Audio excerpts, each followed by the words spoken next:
Tak.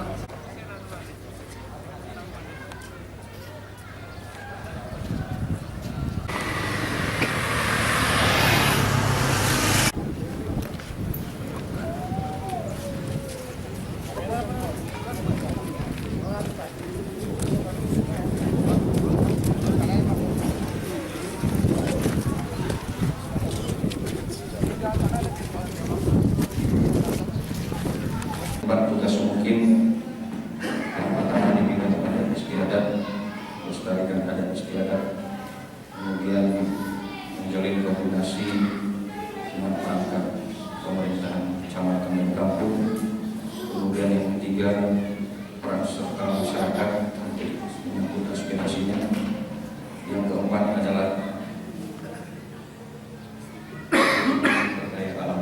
yang berkaitan dengan pemanfaatan hutan dan lingkungan yang berdampak pada bencana yang terjadi saat ini.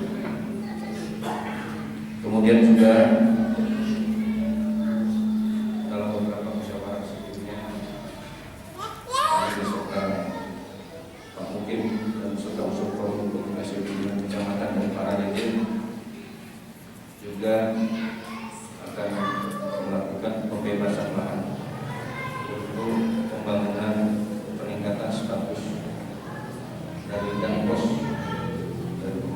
di Kecamatan Kebayakan untuk ditingkatkan menjadi koramil Kecamatan Kebayakan, yang salah satunya adalah memerlukan lahan untuk dijadikan kawasan perkantoran koramil Kecamatan Kebayakan. Sumpah ini di samping disaksikan oleh diri sendiri dan oleh semua yang hadir saat ini, juga yang penting sekali disadari bahwa sumpah ini disaksikan oleh Tuhan Yang Maha Esa.